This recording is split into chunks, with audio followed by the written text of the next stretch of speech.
une clé principalement dans le fait de pouvoir bâtir une vision, des projets d'avenir. Si vous êtes encore aujourd'hui à vous dire que vous vous mariez pour avoir des enfants, avoir une maison et vivre et pouvoir aller dans les fêtes et dire nous sommes mariés, pas encore compris ce que le mariage. Mais pourquoi vous vous unissez? Et d'ailleurs vous ne vous unissez pas pour vous séparer. Écoutez bien aimé, la Bible dit que ce que Dieu a uni, personne ne peut le séparer. Celui qui a bâti sa maison sur le sable, lorsque le vent vient, souffle, la tempête arrive, la maison ne peut pas résister. Et bien souvent dans la vie de couple, il y a beaucoup de vent. Mais quand ce vent arrive, quand cette tempête arrive, si cette tempête trouve que la maison est fondée sur du dur, sur un support solide, je peux vous dire que la maison ne sera jamais ébranlée.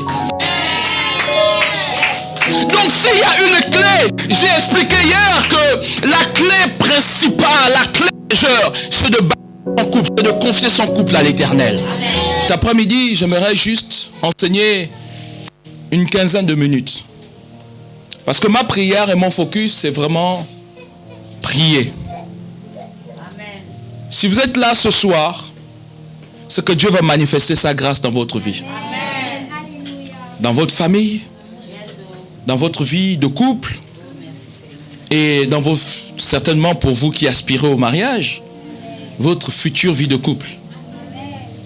Je demande donc également au protocole de me faire la liste des personnes qui sont en ligne. Parce que je prierai pour eux, même quelle que soit la distance, n'est pas un obstacle pour vous. Amen, amen, amen, merci Seigneur. Donc, je prierai également pour ceux qui sont en ligne.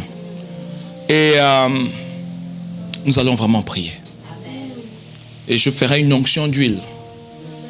Une onction d'huile.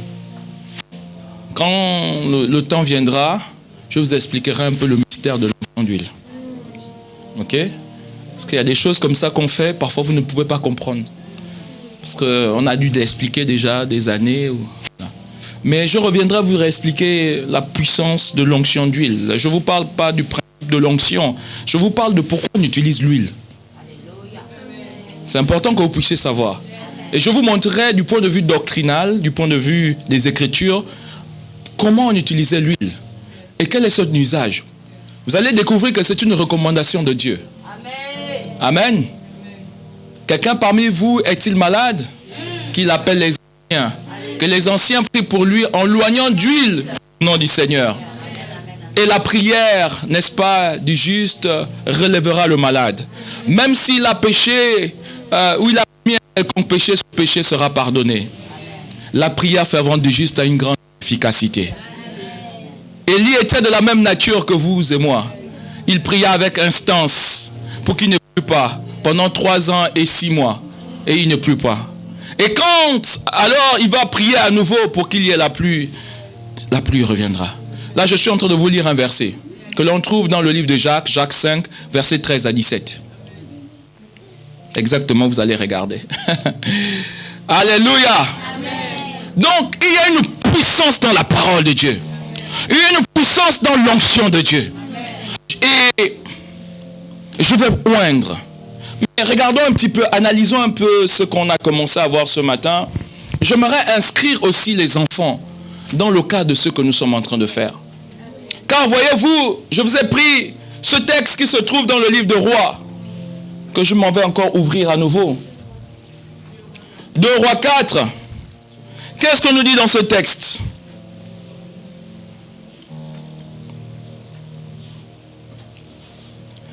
« 2 Rois 4, verset 1. La veuve d'un disciple des prophètes implora Élisée en ces termes. Ton serviteur, mon mari, est mort.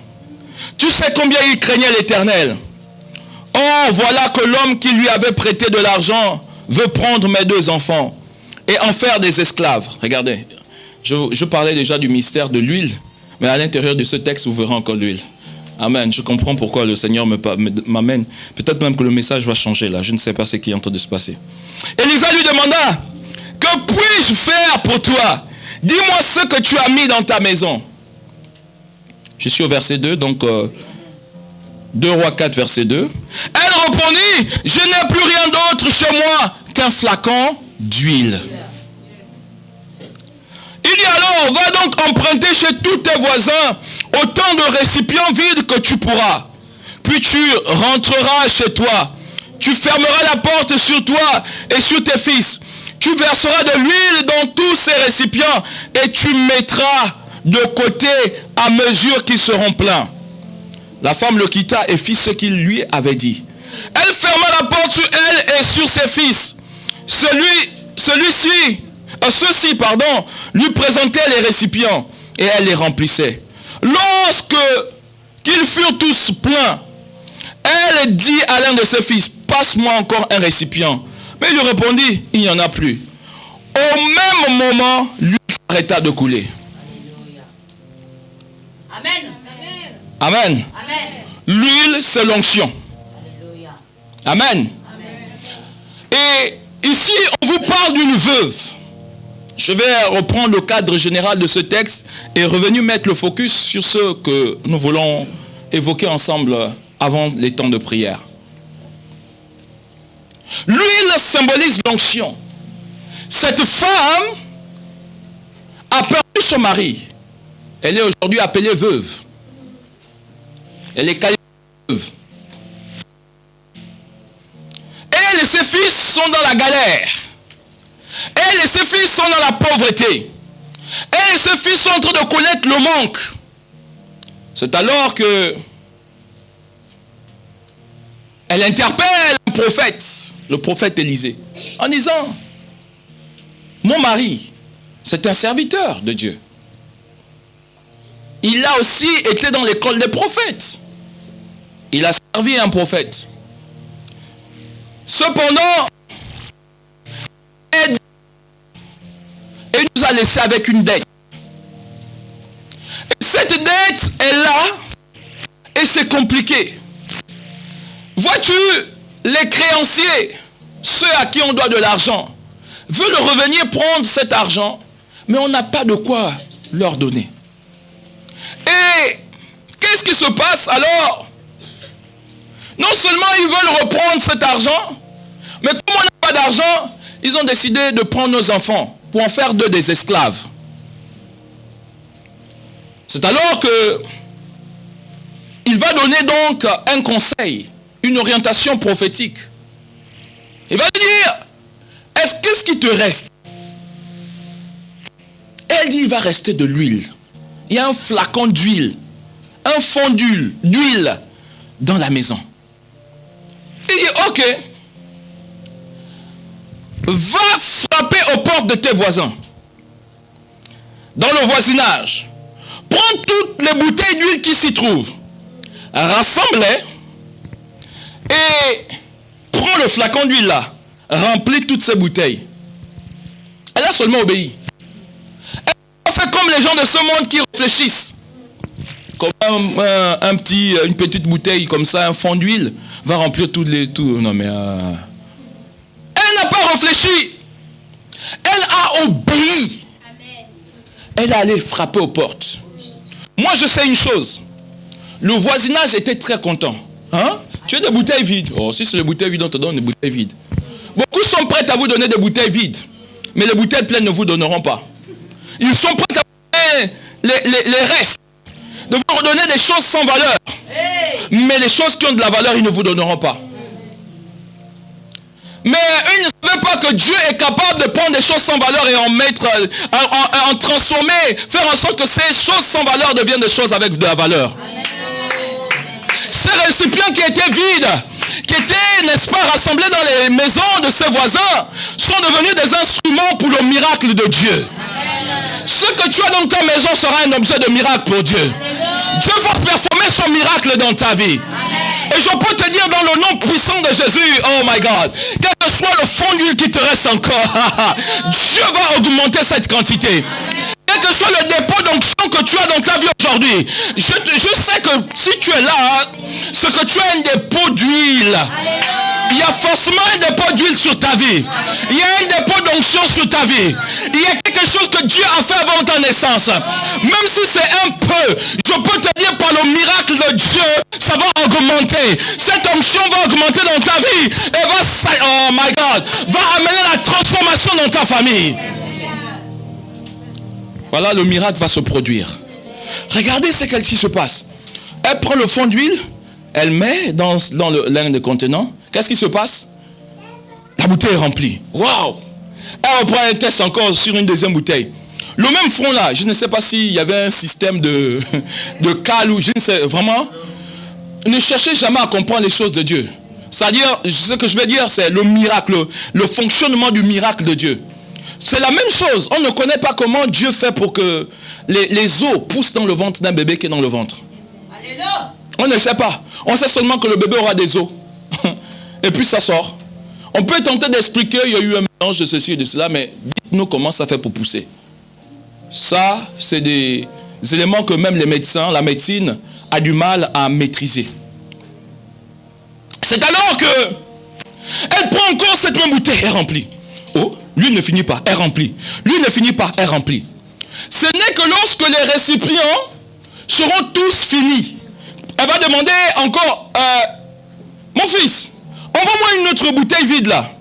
Un récipient vide.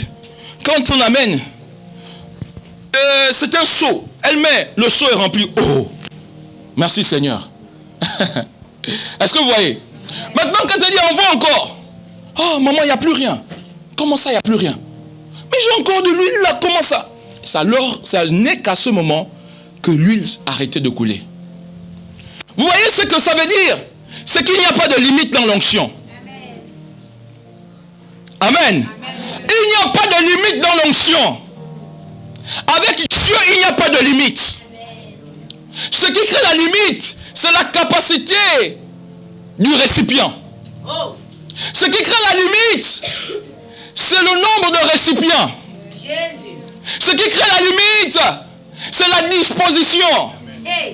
Si tu veux être rempli, Dieu va te remplir selon la soif que tu as. Si tu as une soif comme cette bouteille d'eau, tu seras rassasié comme cette bouteille d'eau. Si tu as la soif d'un seau d'eau, tu seras rassasié à cette dimension. Si tu as la soif d'une rivière, eh bien ce sera une rivière, etc., etc. Quel est ton niveau de soif aujourd'hui pour les choses de Dieu? Quel est ton niveau de soif aujourd'hui pour la manifestation de l'onction de Dieu sur ta vie? Amen. Si tu veux vraiment vivre Dieu, et c'est mon encouragement, cherche vraiment Dieu. Parce que voyez-vous, le Dieu dont nous parlons, c'est un Dieu qui a toujours fait des exploits. C'est un Dieu qui a toujours manifesté sa puissance. Pour lui, tout ce qui est surnaturel, c'est naturel.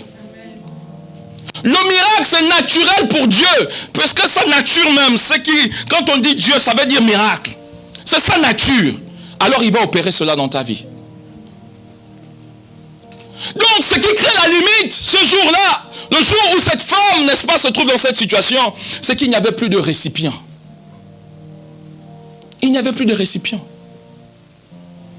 Il n'y avait plus de compétences. Il n'y avait plus d'outils. Aussi longtemps que tu seras à disposition pour Dieu, il va t'utiliser. Mais sache une chose, tu n'es pas indispensable.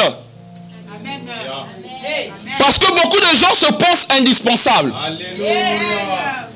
Ils disent non, comme je suis, n'est-ce pas, par exemple, je prends un exemple, le modérateur. Comme je suis le meilleur modérateur du monde, Dieu ne peut pas faire, je ne peux pas venir à l'église. Dieu va te remplacer. Amen. Amen. Tu es au niveau des instruments ou quoi? Dieu va te remplacer. Même l'enfant qui ne savait même pas jouer va tout à coup mettre ses doigts sur le piano ou sur la guitare ou sur la batterie et tout à coup on va entendre un son et tout le monde va se lever et va danser. Jusqu'à ce que Dieu va performer cela. Écoutez bien aimé, on n'est pas indispensable dans les choses de Dieu. Amen. Dieu choisit comment il veut utiliser une personne. Et Dieu va choisir de t'utiliser dans une saison donnée. Il va choisir de t'utiliser selon la disposition de ton cœur. Si tu as la bonne volonté, Dieu va t'utiliser. Si tu es disponible, Dieu va t'utiliser. Alléluia. Si tu as la soif pour Dieu, tu es authentique dans ta soif. Ce n'est pas des choses tu veux faire semblant. On connaît beaucoup de personnes qui veulent faire semblant pour les choses de Dieu. Ils se montrent comme disponibles, mais ils ne sont pas vrais. Ils visent des intérêts particuliers. Ils se lèvent parce qu'ils ont des ambitions personnelles. Là, nous parlons de mariage. Ils veulent impressionner l'être cher qui est à côté, qu'ils visent. Mais en réalité, il ne sert pas Dieu. Il est en train de faire des intérêts. Et ça, Dieu en a horreur. Il vaut mieux être vrai avec Dieu. Parce qu'on ne peut rien cacher à Dieu. Alléluia. On ne peut rien cacher à Dieu. Je vous dis, vous pouvez faire des choses dans le noir, dans l'obscurité. Dieu voit tout. Et il connaît le nombre de nos cheveux. Si nous en avons encore. Amen. Il connaît tout. Il n'y a rien caché devant Dieu. Toute apparence peut plaire aux hommes, peut tromper les hommes, les femmes. Vous comprenez quand je parle ainsi? Quand vous êtes devant les gens, on peut penser que... Mais Dieu connaît ce que vous faites en secret. Dieu connaît ce que vous faites en cachette. Quand vous êtes devant Dieu, vous êtes le plus grand feu, etc. Mais quand vous êtes caché, quand vous êtes dehors, hors de la présence de Dieu, c'est-à-dire hors de l'assemblée, vous êtes le plus grand pécheur du monde. Même Barabbas n'est pas pécheur devant vous. Vous comprenez? Ce qui a manqué ce jour-là, c'est le récipient, c'est la disposition, c'est la disponibilité. Il n'y avait plus rien. La question que je me suis souvent posée, mais pourquoi l'enfant n'a pas dû dire, maman, attends, je vais encore frapper aux portes du ménage. Mais simplement, le Seigneur voulait nous montrer qu'il n'y a pas de limite avec l'onction. Il n'y a pas de limite. Nous sommes dans notre année, alléluia, d'extension et d'expansion. Il n'y a pas de limite avec Dieu. Alléluia. Quelle que soit la durée de la nuit, quelle que soit la durée du jour, quelle que soit la durée, bien-aimé, le soleil finit toujours par apparaître. Oui, quelle que soit la durée de l'hiver, le printemps puis l'été viendra.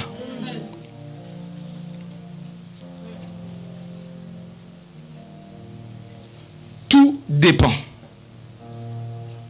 de ton canal, de ce que tu représentes, de ce que tu es véritablement.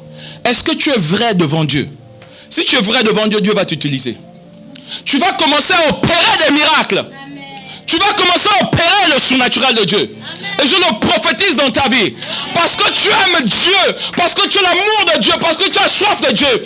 Dieu va opérer des miracles dans ta vie. Et il va t'utiliser pour opérer des miracles. Pour opérer le surnaturel de Dieu. Alléluia.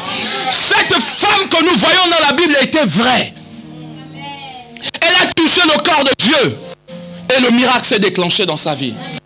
Les prières que vous faites, ce ne sont pas des prières que vous faites à la légère. Ce ne sont pas des prières à minimiser. Oh, je ne sais pas prier. C'est vous qui ne savez pas prier. Combien savent que prier, c'est parler à Dieu? Combien d'enfants parlent à son père? C'est parler comme on peut dialoguer avec son papa. Dis, papa, regarde ma situation. Regarde ce que je vis en ce moment. J'ai besoin de toi. Regarde, j'ai envie d'avoir une foi vraiment forte. Mais quand je suis face à telle situation, j'ai l'impression que je n'ai pas cette foi. Aide-moi. Est-ce que ça, c'est difficile à faire? Vous savez le faire et vous savez donc parler à Dieu. Et si vous savez parler à Dieu, il faudrait maintenant savoir entendre Dieu nous parler. Autrement, je vais dire quoi? Je vais dire que le peu de prières que vous et moi nous faisons ont de l'effet. Cette femme priait Dieu. Elle a crié à Dieu. Elle a crié à Dieu pour quelque chose. Vous savez pourquoi? Je pense que si c'était pour sa condition à elle, elle n'aurait pas trop crié. Mais quand les créanciers sont arrivés, ils sont arrivés devant la porte, ils ont frappé et ils ont montré les chaînes. Comment on devait enchaîner les enfants. Je peux imaginer comment cette femme a été déchirée.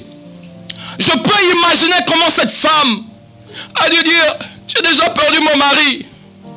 Là, c'est maintenant mes enfants que je vais perdre. Vous comprenez? Amen. Elle a dû dire, non, Seigneur, trop c'est trop, j'ai assez souffert. Ma vie ne peut pas continuer comme cela. Et quand vous regardez l'historique Cette femme devait vivre des catastrophes depuis des années. Vous vivez une petite catastrophe aujourd'hui, vous pleurez pour dire, ah, Dieu m'a abandonné. Mais voici une femme qui allait de catastrophe en catastrophe, que la Bible va nous décrire. Elle allait de situation en situation. Elle était dépressive, cette femme. Elle était sous pression. C'était compliqué pour elle. Elle a dit non, pas mes enfants. Et je vous disais ce matin que si vous vous mariez avec le focus d'avoir des enfants et vous occupez de vos enfants, vous avez échoué. Ce n'est pas seulement de vos enfants dont vous devez vous occuper. Vous devez vous marier également avec le focus de vous occuper des enfants de vos enfants. Et des enfants qui vont mettre au monde vos enfants, des enfants qui vont mettre au monde vos enfants, votre descendance en gros. Alors, quand vous avez fait des enfants, et vous vous dites, bon, ça y est, les enfants sont grands, on peut faire ci, on peut faire ça. Et puis c'est fini. Non. Vous avez encore une grande responsabilité. Que seront vos petits-fils? Les petits-fils de vos petits-fils. Vous devez avoir un focus là-dessus. Et parfois, ils ne sont pas encore nés. Comment faire alors? C'est par la prière. C'est en bâtissant une alliance avec Dieu. Oh Seigneur, je crie à toi pour ma descendance. Seigneur, que les fils de mes fils, les filles de mes filles, Seigneur, puissent connaître la joie, l'abondance, qu'ils ne puissent pas vivre ce que moi j'ai vécu. Chaque jour, vous parlez à votre descendance. Vous parlez de votre descendance. Vous parlez à Dieu. Vous communiquez avec Dieu. Vous laissez aussi Dieu vous parler en retour à ce sujet. Amen. Vous voyez que rien que cela, si vous faites rien que cela, c'est un CDI. Vous n'aurez plus, c'est-à-dire que ça va vous prendre vraiment, vous mobiliser un temps de votre vie. Mais vous aurez la réussite. Amen. Amen. Donc vous comprenez maintenant que vous ne pouvez pas perdre le temps dans des choses qui ne vous avancent pas. Vous avez des challenges. Nous avons des challenges. Nous avons des challenges. Donc nous serons obligés de nous focaliser. Parce que nous ne sommes pas nés pour échouer. Parce que nous ne sommes pas nés pour... Et vous savez l'échec. Moi je définis l'échec. Rater le permis, l'examen de conduite. Ou même le code. Ce n'est pas un échec. Ce n'est pas un échec. Rater un examen, ce n'est pas un échec.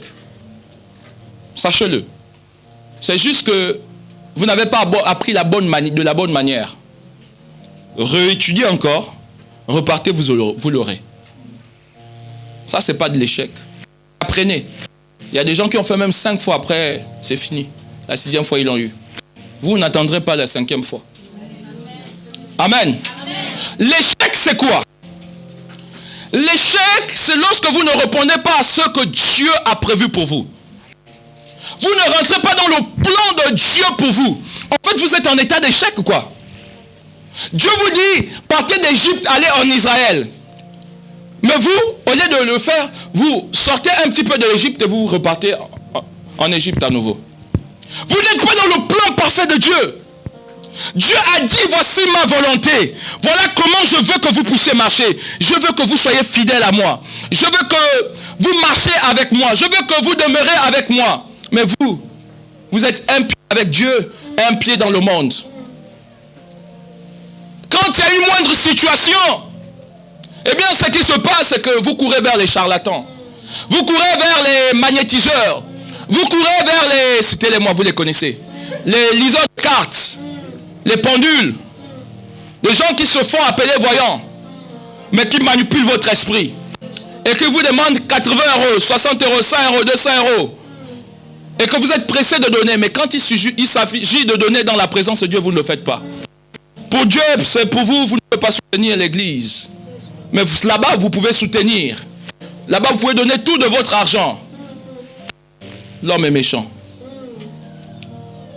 Bien-aimé, il est important de comprendre les choses de Dieu. Il est important de comprendre comment Dieu opère son miracle. Cette femme a pleuré devant Dieu parce que c'était maintenant sa descendance. Et comme je vous parle d'échec, réalisez un seul instant que vous êtes arrivé auprès du Père, dans les lieux célestes. Vous êtes là, à ses côtés, et il vous dit, vous êtes sauvés. Et il vous dit, regardez, ça c'est votre descendance. Et là, il vous dit, vous voyez, ça c'est vos fils. Mais eux, ils ne rentreront pas ici.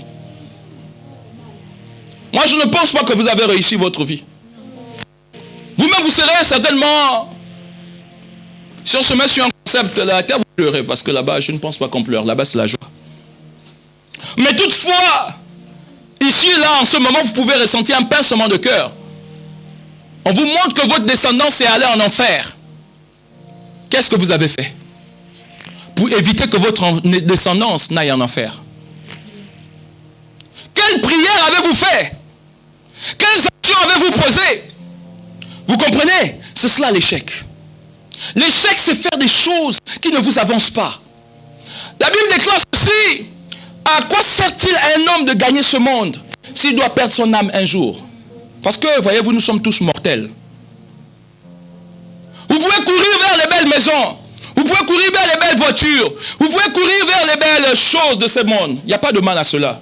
Mais ça vous amènera où? Vous pouvez courir vers beaucoup d'argent. Et ça, je le souhaite à tout le monde. On a besoin de beaucoup d'argent. Là, on parle de déménager. C'est de l'argent qu'il faut. Donc, je nous souhaite à cela. Mais si c'est le focus de votre vie, vous êtes en état d'échec. Ça doit être une conséquence de votre consécration à Dieu. Vous devez être présenté devant Dieu comme un instrument. Seigneur, je veux faire ta volonté. Je veux te servir. Oui, quand vous êtes dans le service de Dieu, vous êtes dans le couloir que Dieu a mis pour vous. Sinon, en d'autres termes, tout ce que vous faites tous les jours, votre énergie, votre temps, vous le dépensez pour les choses de ce monde. Et cela, c'est une perte énorme.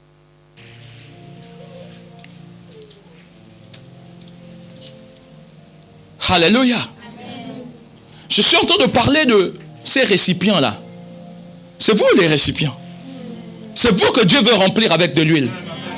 Amen. L'huile que cette dame est en train de tenir, cette huile-là, c'est le dépôt de Dieu. Amen. Et tous les récipients qui sont vides, c'est vous que Dieu veut remplir de son onction. Alors, pour que cette onction puisse remplir ces récipients, il faudrait que les récipients soient disponibles. Il faudrait que les récipients soient positionnés à l'endroit du miracle. Il faudrait que les récipients, que les contenants soient disciplinés dans les choses de Dieu. C'est comme ça que ça marche. Si vous êtes à l'endroit où il faut, Dieu va manifester sa grâce. Et puis, j'aimerais faire un comparatif. Autrefois, dans ce texte qu'on vient de lire, de Rois 4, n'est-ce pas? Autrefois, on voit qu'il y a comme une tradition où vous ne payez pas votre dette, on fait de vos enfants des esclaves. Mais ce n'est pas le cas. Ce n'est pas le cas actuellement. Mais je dirais si. Une autre forme d'esclavagisme.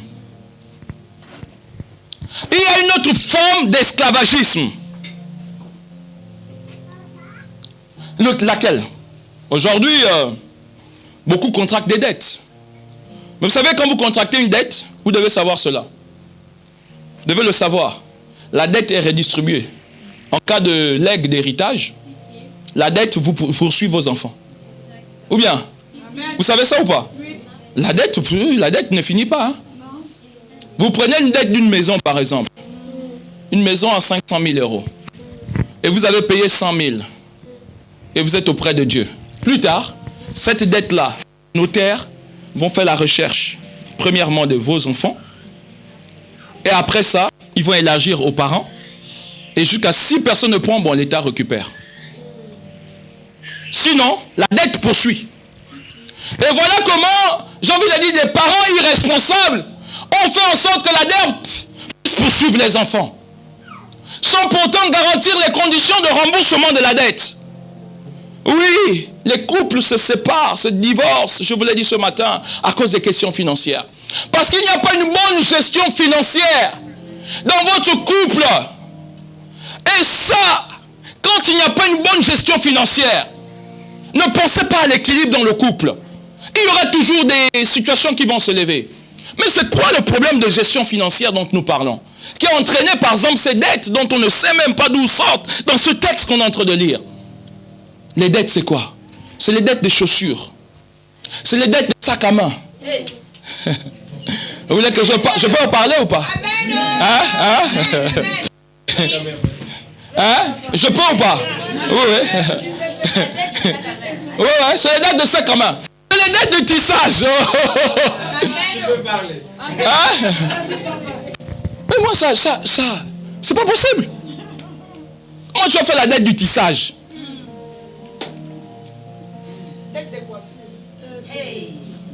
La dette de fossiles. La dette de longs ongles comme ça là. Qu'après ça, on ne peut pas faire la vaisselle. Et on marche comme ça. Dans toute la maison et dans les rues. C'est ça les dettes.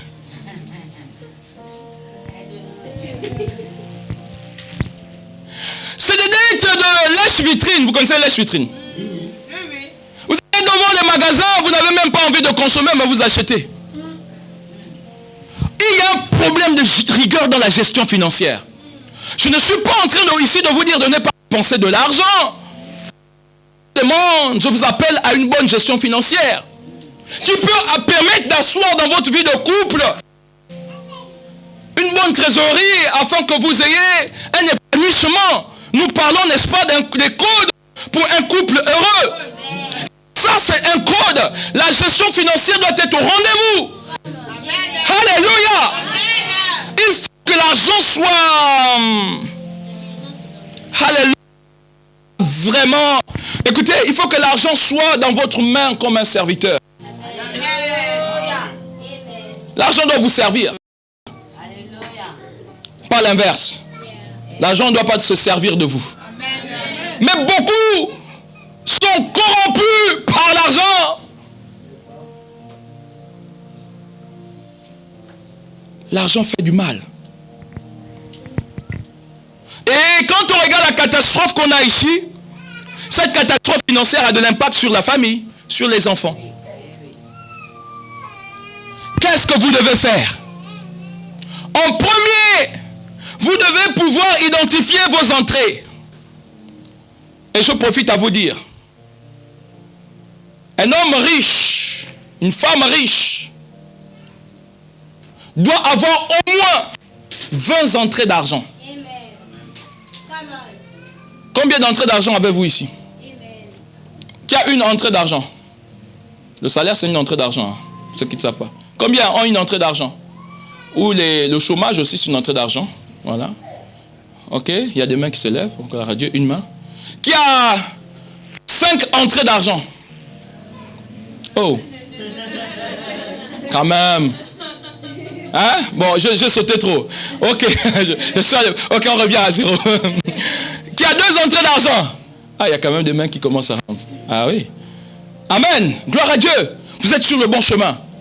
Vous devez travailler à développer vos finances pour asseoir un couple heureux. Écoutez, je ne suis pas en train de dire que l'argent va apporter nécessairement le bonheur. C'est un débat même philosophique. Hein? Est-ce que l'argent amène forcément le bonheur? Je me souviens dans un contexte où nous étions en Afrique, nous n'avions pas besoin de l'argent pour être heureux. Hein. Vous voyez, les voitures que vous avez là, ici, là, les petites voitures, là, les voiturettes, là, hein, n'est-ce pas? Nous-mêmes, on fabriquait avec les bambous. Avec du bois, on coupait et puis on mettait des roues. Et puis on était heureux. Parfois, on prenait des boîtes de tomates vides. Non, les boîtes de sardines. Et on perçait de part et d'autre. Et on mettait des... Les roues, c'était quoi? Les bouchons de bière. On perce les bouchons de bière. Et puis on met une corde et on tire. Et puis on met du sable, ça pour jouer au tracteur. On met du sable à l'intérieur, ça c'est le camion. On était heureux, hein. On jouait près des rivières. Amen. On était heureux. Mais pourtant, certainement que les parents, eux, c'était un peu la dèche, quoi. C'était compliqué, ils devaient se battre, ils devaient aller au travail, ils devaient chercher du boulot, etc., etc. Mais pour nous, les enfants, nous étions heureux. Donc, ce que je veux dire, c'est que le bonheur ne peut pas être systématiquement en lien avec les finances. Mais toutefois, la Bible déclare que l'argent répond à tout. Non, ça, il faut que je puisse lire le verset là. Vous le connaissez ou pas? C'est dans le livre d'Ecclésiaste.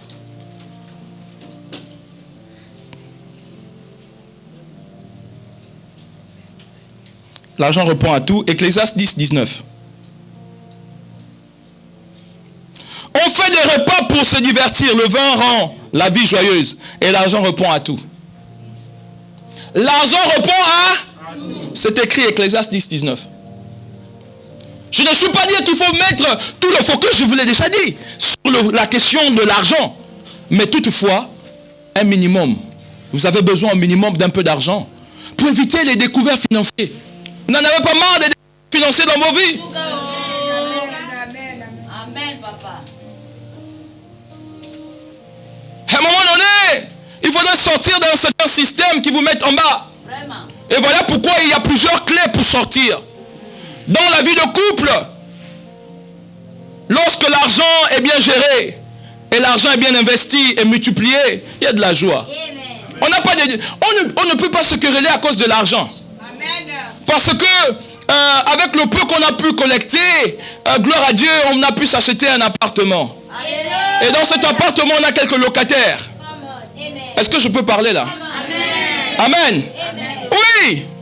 On a acheté des voitures qu'on a mis en location et ça tourne. Et donc, même quand il y a, je sens que ce mois, il me manque un peu d'argent, etc. Eh bien, j'ai une entrée d'argent qui arrive. Vous devez avoir une entrée d'argent pour votre loyer principal. Et Dieu seul sait que votre salaire, aujourd'hui, sert à combien de pourcents? Aidez-moi. Peut-être 50%? 40, 50? Ou 30%? Si 30% c'est énorme. Ça sert à votre loyer. Normalement, le taux d'endettement c'est 30%. Donc en réalité, avec 30%, vous pouvez avoir un logement. Selon votre budget. Ou un peu plus quoi. Et il vous reste combien? Lorsque vous avez enlevé la part du loyer, vous regardez vos finances, vous dites, comment on va tenir le mois? On a payé les factures, on a payé toutes ces choses. Et là, vous devez vous battre. Vous devez trouver encore des solutions. Vous devez serrer la ceinture et attendre le mois qui va suivre. Sinon, allez faire des emprunts par-ci, par-là. Ce genre de vie doit s'arrêter. Dieu doit localiser vos finances.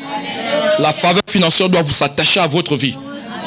Afin que l'argent ne soit pas non seulement votre focus, mais également ne soit pas votre obstacle. Que quand vous avez une certaine situation financièrement dans votre vie de couple, vous soyez quand même à l'aise. Amen. Une source d'entrée d'argent doit être des investissements, je l'ai dit, n'est-ce pas? Mais vous devez aussi développer des entreprises et des sociétés. Aussi longtemps que vous serez dans cette église, chapelle de l'abondance, on vous encouragera dans l'entrepreneuriat. S'il y a un club des hommes d'affaires et des femmes d'affaires. Amen. Bientôt les réunions vont commencer. Je veux me rassurer en tant que berger, en tant que pasteur, que chacun de vous, vous avez des entreprises qui marchent. Parce que le salaire que vous avez ne peut pas vous perdre. Vous aide à quoi? Vous payez les factures. Et après, qu'est-ce que vous en faites? Vous mettez un petit peu en épargne, mais même ce que vous avez mis en épargne, quand il y a une situation, ça ressort. Ça rentre, ça ressort. Ça, c'est vrai. Ça perd également de la valeur. Les épargnes que vous avez aujourd'hui, de 1000 euros, demain va représenter à peu près, bientôt même 500 euros. Parce que ça perd de la valeur, la dévaluation, l'inflation, pardon. Pas la dévaluation, l'inflation, le cours de la vie, ça évolue. Et donc votre épargne n'est plus trop utile. Oh, je ne suis pas en train de vous dire n'épargnez pas, parce que l'épargne, c'est le niveau de sécurité quelque part en France. Quand on épargne, on se sent quand même un peu même en paix soi-même. Je ne suis pas en train de vous dire de ne pas épargner. Mais par contre, je suis en train de vous dire que faites de l'épargne utile. Amen. Il faut voir. Aujourd'hui, vous avez d'autres sources d'entrée d'argent, comme la crypto-monnaie. Vous avez la bourse, vous avez plusieurs éléments. Et puis il y a des gens qui font job 1, job 2, jusqu'à job 40. Vous pouvez multiplier le travail, mais aussi longtemps que vous serez dépendant, vous allez travailler pour une personne en particulier. Je vous rassure, votre temps est pris et également vos finances. En plus de cela, je ne vous dis pas de laisser le salariat. Je ne suis pas de ce discours. Je ne vous dis pas de laisser, mais même si vous êtes dans le salariat, développez des entreprises. Amen. Soyez en paix avec vous-même sur la question financière. Madame, si seulement vous avez beaucoup d'argent, quand vous êtes dans le couple, monsieur ne va pas vous regarder d'un air de « tu es là pour mon argent, hein ?» Non, ou bien? Jamais. C'est même vous qui allez sortir. Oui, tu veux combien pour ton prochain costume là, hein? Amen. Alléluia. Les femmes doivent être autonomes. Amen. Oui. Parce que l'image qu'on a toujours donnée, c'est l'homme qui doit nécessairement financer, etc. Mais vous aussi, vous pouvez financer et démontrer que vous ne dépendez pas financièrement. Alléluia.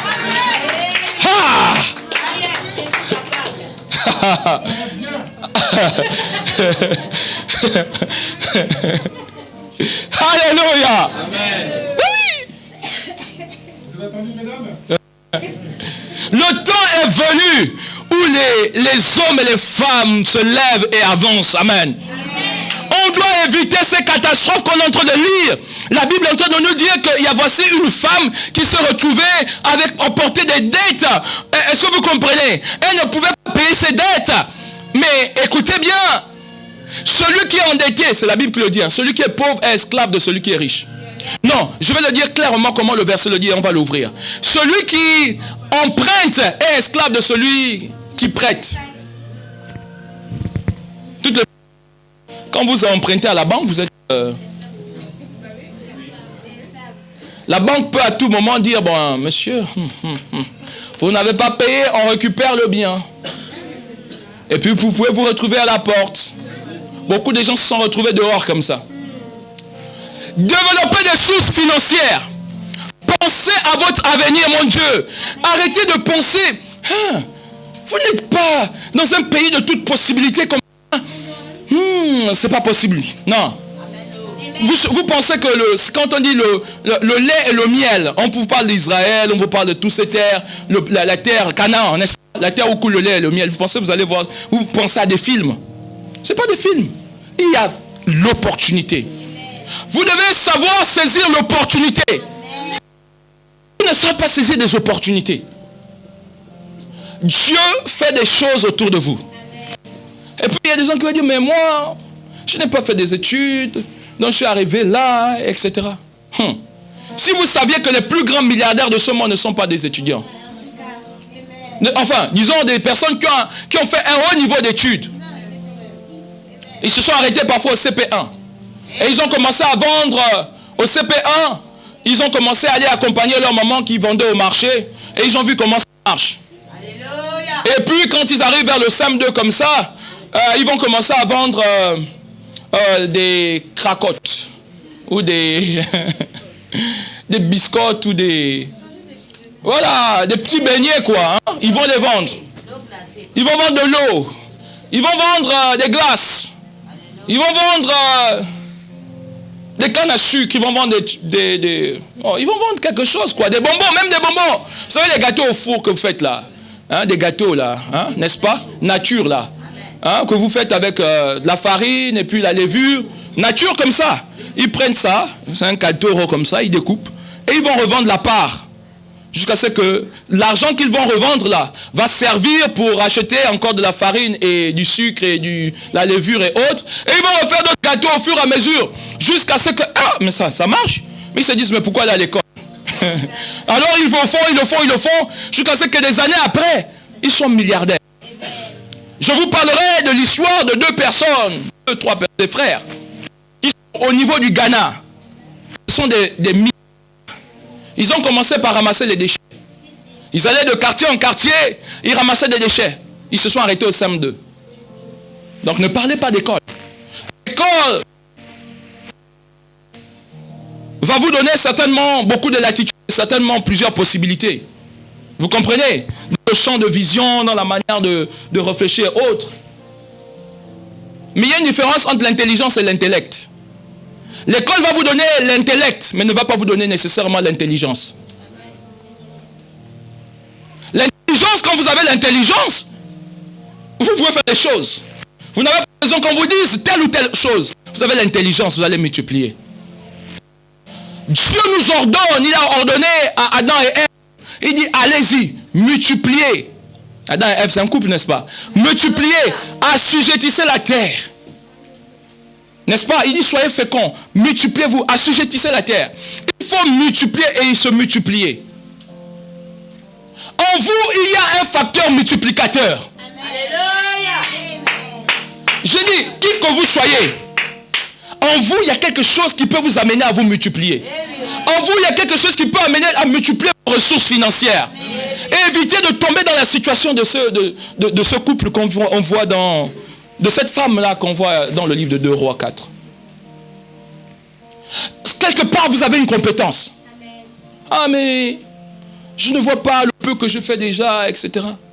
Mais parfois, vous parlez même une langue autre. Vous ne savez pas que si vous êtes interprète d'autres personnes, ça peut être une source d'entrée d'argent. Alléluia. Amen. Il y a des gens qui parlent parfois des langues vernaculaires ici. Mais il y a des gens qui arrivent d'autres pays, qui parlent la même langue parfois, mais qui ne savent pas traduire. Mais ça, c'est une source d'entrée d'argent. Il faut traduire pour eux. Vous les amenez à la préfecture, vous traduisez. Vous les amenez au, je sais pas moi, au centre commercial, vous traduisez. Ça, c'est le lait. Hein? Le lait, je ne sais pas dans la langue. Vous dites, ça, c'est le lait. Ça, c'est de l'entrée d'argent. C'est juste parce que vous ne mesurez pas la capacité de votre contenant. Et c'est ce qui s'est passé avec cette femme. Il n'y avait plus d'huile. Les capacités étaient... Il n'y avait plus. Vous avez des capacités. Vous avez des dons et des talents. Lorsque Dieu vous a créé, il a mis dans son programme des dons en vous. Vous avez des dons en vous. Vous avez des talents en vous. Et il faudrait les mettre au service des autres. Écoutez, bien-aimés. Une des choses qui fait que ce que vous allez faire va marcher, c'est la réponse aux besoins. Et également, c'est la loi de la rareté. Vous connaissez la loi de la rareté? Vous savez, le diamant est rare, n'est-ce pas? Plus le diamant est rare, comme le diamant est rare, alors il a de la valeur. Regardez un petit peu dans une ville comme Saint-Nazaire, ce qui est rare. Je suis en train de vous aider ou pas? Hein? Je m'arrête ou pas? Ça va? Ça va?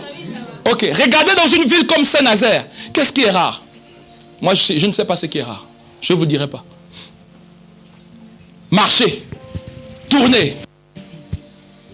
Qu'est-ce qu'il y a en abondance ici? Ici, il y a de l'eau en abondance. Hein, ou bien? Vous avez la mer, hein? Il y a même le sel en abondance. C'est la ville du sel de Guérande.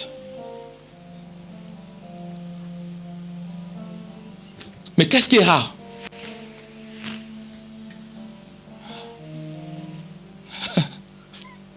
Qu'est-ce qui est rare? Si vous trouvez quelque chose qui est rare et que vous commencez à travailler à le développer, je peux vous dire que ce que vous allez faire va marcher.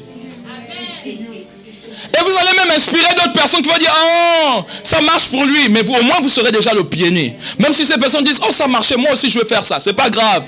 Écoutez-moi bien. On peut copier votre projet. On peut le copier. Mais on ne pourra pas le faire comme vous allez le faire.